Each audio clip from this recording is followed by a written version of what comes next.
এভাবেই চলতে থাকবে আমাদের অনন্ত যাত্রা। প্রেম, ভালোবাসা, দায়িত্ব আর সেবার এই অনন্ত যাত্রা। ৫ বছর পরে আমার বয়স এখন ৭১ বছর। রূপকের বয়স ৭১ বছর।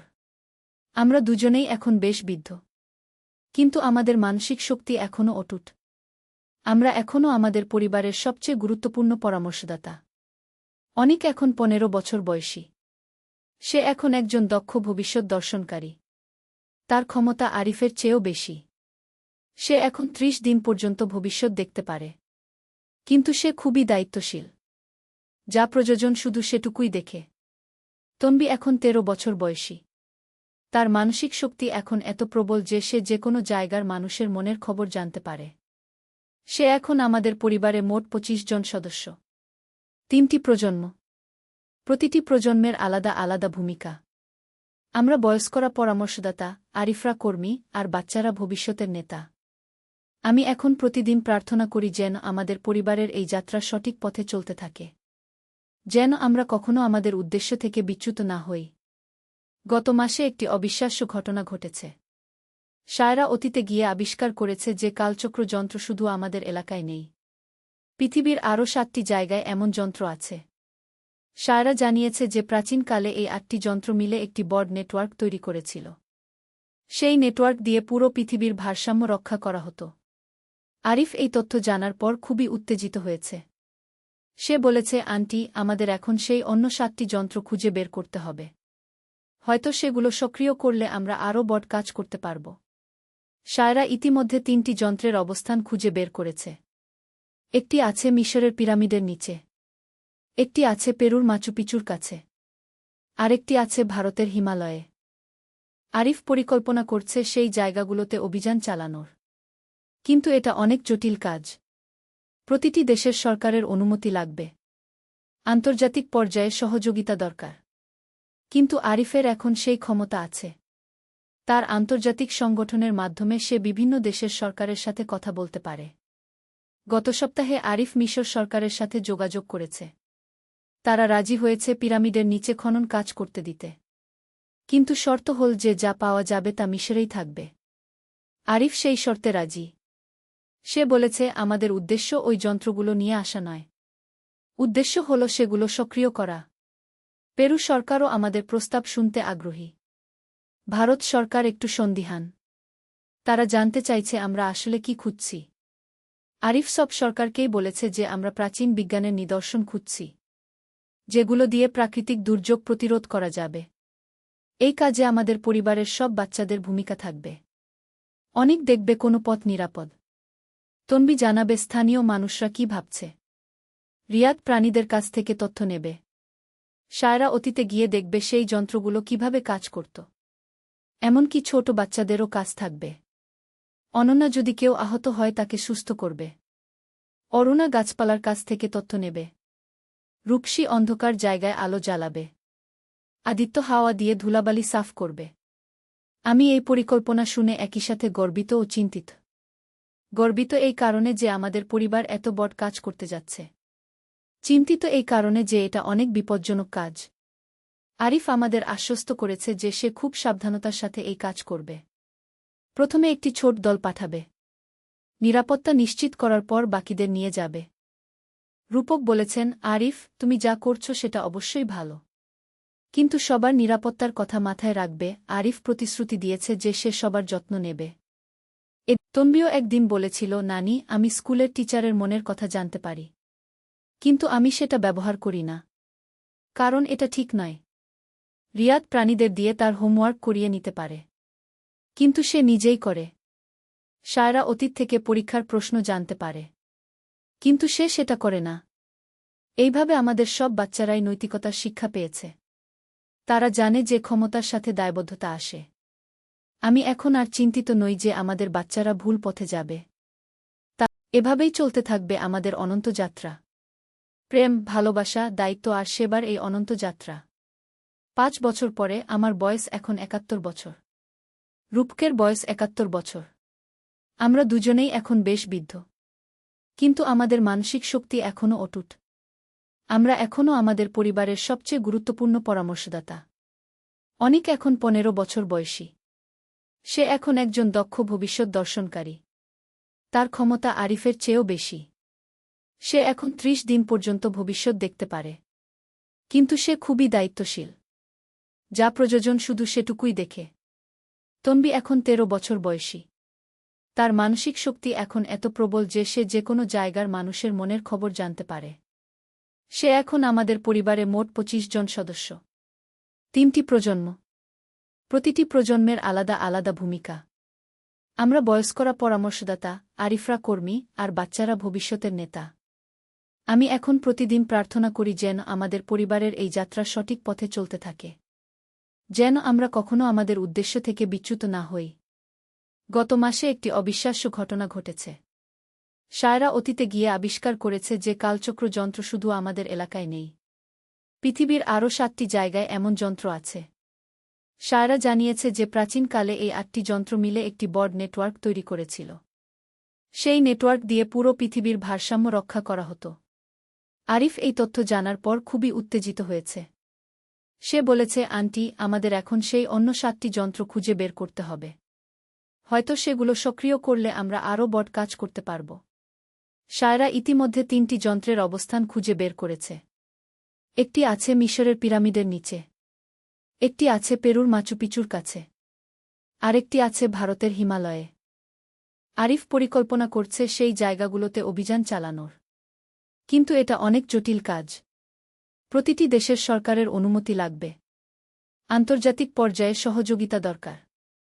কিন্তু আরিফের এখন সেই ক্ষমতা আছে। তার আন্তর্জাতিক সংগঠনের মাধ্যমে সে বিভিন্ন দেশের সরকারের সাথে কথা বলতে পারে। গত সপ্তাহে আরিফ মিশর সরকারের সাথে যোগাযোগ করেছে। তারা রাজি হয়েছে পিরামিডের নিচে খনন কাজ করতে দিতে। কিন্তু শর্ত হল যে যা পাওয়া যাবে তা মিশরেই থাকবে। আরিফ সেই শর্তে রাজি। সে বলেছে, আমাদের উদ্দেশ্য ওই যন্ত্রগুলো নিয়ে আসা নয়। উদ্দেশ্য হল সেগুলো সক্রিয় করা। পেরু সরকারও আমাদের প্রস্তাব শুনতে আগ্রহী। ভারত সরকার একটু সন্দিহান। তারা জানতে চাইছে আমরা আসলে কি খুঁজছি। আরিফ সব সরকারকেই বলেছে যে আমরা প্রাচীন বিজ্ঞানের নিদর্শন খুঁজছি, যেগুলো দিয়ে প্রাকৃতিক দুর্যোগ প্রতিরোধ করা যাবে। এই কাজে আমাদের পরিবারের সব বাচ্চাদের ভূমিকা থাকবে। অনেক দেখবে কোনো পথ নিরাপদ। তন্বী জানাবে স্থানীয় মানুষরা কি ভাবছে। রিয়াদ প্রাণীদের কাছ থেকে তথ্য নেবে। শায়রা অতীতে গিয়ে দেখবে সেই যন্ত্রগুলো কিভাবে কাজ করত। এমনকি ছোট বাচ্চাদেরও কাজ থাকবে। অনন্যা যদি কেউ আহত হয় তাকে সুস্থ করবে। অরুণা গাছপালার কাছ থেকে তথ্য নেবে। রূপসী অন্ধকার জায়গায় আলো জ্বালাবে। আদিত্য হাওয়া দিয়ে ধুলাবালি সাফ করবে। আমি এই পরিকল্পনা শুনে একই সাথে গর্বিত ও চিন্তিত। গর্বিত এই কারণে যে আমাদের পরিবার এত বড় কাজ করতে যাচ্ছে। চিন্তিত এই কারণে যে এটা অনেক বিপজ্জনক কাজ। আরিফ আমাদের আশ্বস্ত করেছে যে সে খুব সাবধানতার সাথে এই কাজ করবে। প্রথমে একটি ছোট দল পাঠাবে। নিরাপত্তা নিশ্চিত করার পর বাকিদের নিয়ে যাবে। রূপক বলেছেন, আরিফ, তুমি যা করছো সেটা অবশ্যই ভালো। কিন্তু সবার নিরাপত্তার কথা মাথায় রাখবে। আরিফ প্রতিশ্রুতি দিয়েছে যে সে সবার যত্ন নেবে। তন্বীও একদিন বলেছিল, নানি, আমি স্কুলের টিচারের মনের কথা জানতে পারি। কিন্তু আমি সেটা ব্যবহার করি না। কারণ এটা ঠিক নয়। রিয়াদ প্রাণীদের দিয়ে তার হোমওয়ার্ক করিয়ে নিতে পারে। কিন্তু সে নিজেই করে। শায়রা অতীত থেকে পরীক্ষার প্রশ্ন জানতে পারে। কিন্তু সে সেটা করে না। এইভাবে আমাদের সব বাচ্চারাই নৈতিকতার শিক্ষা পেয়েছে। তারা জানে যে ক্ষমতার সাথে দায়বদ্ধতা আসে। আমি এখন আর চিন্তিত নই যে আমাদের বাচ্চারা ভুল পথে যাবে। তা এভাবেই চলতে থাকবে আমাদের অনন্ত যাত্রা। প্রেম, ভালোবাসা, দায়িত্ব আর সেবার এই অনন্ত যাত্রা। ৫ বছর পরে আমার বয়স এখন ৭১ বছর। রূপকের বয়স ৭১ বছর। আমরা দুজনেই এখন বেশ বৃদ্ধ। কিন্তু আমাদের মানসিক শক্তি এখনও অটুট। আমরা এখনও আমাদের পরিবারের সবচেয়ে গুরুত্বপূর্ণ পরামর্শদাতা। অনেক এখন ১৫ বছর বয়সী। সে এখন একজন দক্ষ ভবিষ্যৎ দর্শনকারী। তার ক্ষমতা আরিফের চেয়েও বেশি। সে এখন ৩০ দিন পর্যন্ত ভবিষ্যৎ দেখতে পারে। কিন্তু সে খুবই দায়িত্বশীল। যা প্রয়োজন শুধু সেটুকুই দেখে। তন্বী এখন ১৩ বছর বয়সী। তার মানসিক শক্তি এখন এত প্রবল যে সে যেকোনো জায়গার মানুষের মনের খবর জানতে পারে। সে এখন আমাদের পরিবারে মোট ২৫ জন সদস্য। তিনটি প্রজন্ম। প্রতিটি প্রজন্মের আলাদা আলাদা ভূমিকা। আমরা বয়স্করা পরামর্শদাতা, আরিফরা কর্মী, আর বাচ্চারা ভবিষ্যতের নেতা।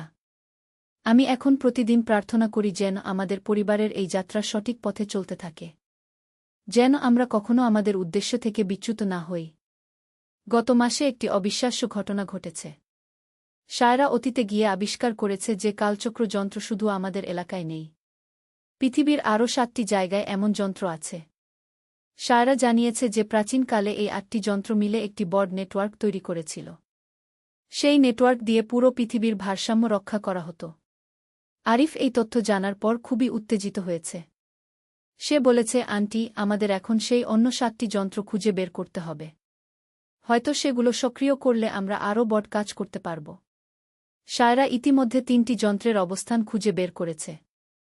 একটি আছে মিশরের পিরামিডের নিচে, একটি আছে পেরুর মাচুপিচুর কাছে, আরেকটি আছে ভারতের হিমালয়ে। আরিফ পরিকল্পনা করছে সেই জায়গাগুলোতে অভিযান চালানোর। কিন্তু এটা অনেক জটিল কাজ। প্রতিটি দেশের সরকারের অনুমতি লাগবে। আন্তর্জাতিক পর্যায়ে সহযোগিতা দরকার। কিন্তু আরিফের এখন সেই ক্ষমতা আছে। তার আন্তর্জাতিক সংগঠনের মাধ্যমে সে বিভিন্ন দেশের সরকারের সাথে কথা বলতে পারে। গত সপ্তাহে আরিফ মিশর সরকারের সাথে যোগাযোগ করেছে। তারা রাজি হয়েছে পিরামিডের নিচে খনন কাজ করতে দিতে। কিন্তু শর্ত হল যে যা পাওয়া যাবে তা মিশরেই থাকবে। আরিফ সেই শর্তে রাজি। সে বলেছে, আমাদের উদ্দেশ্য ওই যন্ত্রগুলো নিয়ে আসা নয়। উদ্দেশ্য হল সেগুলো সক্রিয় করা। পেরু সরকারও আমাদের প্রস্তাব শুনতে আগ্রহী। ভারত সরকার একটু সন্দিহান। তারা জানতে চাইছে আমরা আসলে কি খুঁজছি। আরিফ সব সরকারকেই বলেছে যে আমরা প্রাচীন বিজ্ঞানের নিদর্শন খুঁজছি, যেগুলো দিয়ে প্রাকৃতিক দুর্যোগ প্রতিরোধ করা যাবে। এই কাজে আমাদের পরিবারের সব বাচ্চাদের ভূমিকা থাকবে। অনেক দেখবে কোনো পথ নিরাপদ। তন্বী জানাবে স্থানীয় মানুষরা কি ভাবছে। রিয়াদ প্রাণীদের কাছ থেকে তথ্য নেবে। সায়রা অতীতে গিয়ে দেখবে সেই যন্ত্রগুলো কিভাবে কাজ করত। এমনকি ছোট বাচ্চাদেরও কাজ থাকবে। অনন্যা যদি কেউ আহত হয় তাকে সুস্থ করবে। অরুণা গাছপালার কাছ থেকে তথ্য নেবে। রূপসী অন্ধকার জায়গায় আলো জ্বালাবে। আদিত্য হাওয়া দিয়ে ধুলাবালি সাফ করবে। আমি এই পরিকল্পনা শুনে একই সাথে গর্বিত ও চিন্তিত। গর্বিত এই কারণে যে আমাদের পরিবার এত বড় কাজ করতে যাচ্ছে। চিন্তিত এই কারণে যে এটা অনেক বিপজ্জনক কাজ। আরিফ আমাদের আশ্বস্ত করেছে যে সে খুব সাবধানতার সাথে এই কাজ করবে। প্রথমে একটি ছোট দল পাঠাবে। নিরাপত্তা নিশ্চিত করার পর বাকিদের নিয়ে যাবে। রূপক বলেছেন, আরিফ, তুমি যা করছো সেটা অবশ্যই ভালো। কিন্তু সবার নিরাপত্তার কথা মাথায় রাখবে। আরিফ প্রতিশ্রুতি দিয়েছে যে সে সবার যত্ন নেবে। তন্বীও একদিন বলেছিল, নানি, আমি স্কুলের টিচারের মনের কথা জানতে পারি।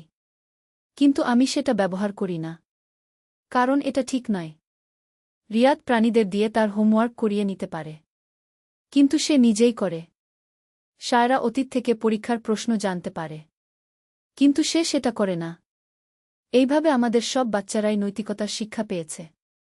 তারা জানে যে ক্ষমতার সাথে দায়বদ্ধতা আসে। আমি এখন আর চিন্তিত নই যে আমাদের বাচ্চারা ভুল পথে যাবে। এভাবেই চলতে থাকবে আমাদের অনন্ত যাত্রা। প্রেম, ভালোবাসা, দায়িত্ব আর সেবার এই অনন্ত যাত্রা। ৫ বছর পরে আমার বয়স এখন ৭১ বছর। রূপকের বয়স ৭১ বছর। আমরা দুজনেই এখন বেশ বৃদ্ধ। কিন্তু আমাদের মানসিক শক্তি এখনও অটুট। আমরা এখনও আমাদের পরিবারের সবচেয়ে গুরুত্বপূর্ণ পরামর্শদাতা। অনেক এখন ১৫ বছর বয়সী। সে এখন একজন দক্ষ ভবিষ্যৎ দর্শনকারী। তার ক্ষমতা আরিফের চেয়েও বেশি। সে এখন ৩০ দিন পর্যন্ত ভবিষ্যৎ দেখতে পারে। কিন্তু সে খুবই দায়িত্বশীল। যা প্রয়োজন শুধু সেটুকুই দেখে। তন্বী এখন ১৩ বছর বয়সী। তার মানসিক শক্তি এখন এত প্রবল যে সে যেকোনো জায়গার মানুষের মনের খবর জানতে পারে। সে এখন আমাদের পরিবারে মোট ২৫ জন সদস্য। ৩টি প্রজন্ম। প্রতিটি প্রজন্মের আলাদা আলাদা ভূমিকা। আমরা বয়স্করা পরামর্শদাতা, আরিফরা কর্মী, আর বাচ্চারা ভবিষ্যতের নেতা। আমি এখন প্রতিদিন প্রার্থনা করি যেন আমাদের পরিবারের এই যাত্রা সঠিক পথে চলতে থাকে, যেন আমরা কখনো আমাদের উদ্দেশ্য থেকে বিচ্যুত না হই। গত মাসে একটি অবিশ্বাস্য ঘটনা ঘটেছে। সায়রা অতীতে গিয়ে আবিষ্কার করেছে যে কালচক্র যন্ত্র শুধু আমাদের এলাকায় নেই। পৃথিবীর আরও 7টি জায়গায় এমন যন্ত্র আছে। সায়রা জানিয়েছে যে প্রাচীনকালে এই 8টি যন্ত্র মিলে একটি বড় নেটওয়ার্ক তৈরি করেছিল। সেই নেটওয়ার্ক দিয়ে পুরো পৃথিবীর ভারসাম্য রক্ষা করা হতো। আরিফ এই তথ্য জানার পর খুবই উত্তেজিত হয়েছে। সে বলেছে, আন্টি, আমাদের এখন সেই অন্য 7টি যন্ত্র খুঁজে বের করতে হবে। হয়তো সেগুলো সক্রিয় করলে আমরা আরও বড় কাজ করতে পারব। সায়রা ইতিমধ্যে 3টি যন্ত্রের অবস্থান খুঁজে বের করেছে। একটি আছে মিশরের পিরামিডের নিচে, একটি আছে পেরুর মাচুপিচুর কাছে, আরেকটি আছে ভারতের হিমালয়ে। আরিফ পরিকল্পনা করছে সেই জায়গাগুলোতে অভিযান চালানোর। কিন্তু এটা অনেক জটিল কাজ। প্রতিটি দেশের সরকারের অনুমতি লাগবে। আন্তর্জাতিক পর্যায়ে সহযোগিতা দরকার। কিন্তু আরিফের এখন সেই ক্ষমতা আছে। তার আন্তর্জাতিক সংগঠনের মাধ্যমে সে বিভিন্ন দেশের সরকারের সাথে কথা বলতে পারে। গত সপ্তাহে আরিফ মিশর সরকারের সাথে যোগাযোগ করেছে। তারা রাজি হয়েছে পিরামিডের নিচে খনন কাজ করতে দিতে। কিন্তু শর্ত হল যে যা পাওয়া যাবে তা মিশরেই থাকবে। আরিফ সেই শর্তে রাজি। সে বলেছে, আমাদের উদ্দেশ্য ওই যন্ত্রগুলো নিয়ে আসা নয়। উদ্দেশ্য হল সেগুলো সক্রিয় করা। পেরু সরকারও আমাদের প্রস্তাব শুনতে আগ্রহী। ভারত সরকার একটু সন্দিহান। তারা জানতে চাইছে আমরা আসলে কি খুঁজছি। আরিফ সব সরকারকেই বলেছে যে আমরা প্রাচীন বিজ্ঞানের নিদর্শন খুঁজছি, যেগুলো দিয়ে প্রাকৃতিক দুর্যোগ প্রতিরোধ করা যাবে। এই কাজে আমাদের পরিবারের সব বাচ্চাদের ভূমিকা থাকবে। অনেক দেখবে কোনো পথ নিরাপদ। তনবি জানাবে স্থানীয় মানুষরা কি ভাবছে। রিয়াদ প্রাণীদের কাছ থেকে তথ্য নেবে। সায়রা অতীতে গিয়ে দেখবে সেই যন্ত্রগুলো কিভাবে কাজ করত। এমনকি ছোট বাচ্চাদেরও কাজ থাকবে। অনন্যা যদি কেউ আহত হয় তাকে সুস্থ করবে। অরুণা গাছপালার কাছ থেকে তথ্য নেবে। রূপসী অন্ধকার জায়গায় আলো জ্বালাবে। আদিত্য হাওয়া দিয়ে ধুলাবালি সাফ করবে। আমি এই পরিকল্পনা শুনে একই সাথে গর্বিত ও চিন্তিত। গর্বিত এই কারণে যে আমাদের পরিবার এত বড় কাজ করতে যাচ্ছে। চিন্তিত এই কারণে যে এটা অনেক বিপজ্জনক কাজ। আরিফ আমাদের আশ্বস্ত করেছে যে সে খুব সাবধানতার সাথে এই কাজ করবে। প্রথমে একটি ছোট দল পাঠাবে। নিরাপত্তা নিশ্চিত করার পর বাকিদের নিয়ে যাবে। রূপক বলেছেন, আরিফ, তুমি যা করছো সেটা অবশ্যই ভালো। কিন্তু সবার নিরাপত্তার কথা মাথায় রাখবে। আরিফ প্রতিশ্রুতি দিয়েছে যে সে সবার যত্ন নেবে। তনবিও একদিন বলেছিল, নানি, আমি স্কুলের টিচারের মনের কথা জানতে পারি। কিন্তু আমি সেটা ব্যবহার করি না। কারণ এটা ঠিক নয়। রিয়াদ প্রাণীদের দিয়ে তার হোমওয়ার্ক করিয়ে নিতে পারে। কিন্তু সে নিজেই করে। সায়রা অতীত থেকে পরীক্ষার প্রশ্ন জানতে পারে। কিন্তু সে সেটা করে না। এইভাবে আমাদের সব বাচ্চারাই নৈতিকতার শিক্ষা পেয়েছে। তারা জানে যে ক্ষমতার সাথে দায়বদ্ধতা আসে। আমি এখন আর চিন্তিত নই যে আমাদের বাচ্চারা ভুল পথে যাবে।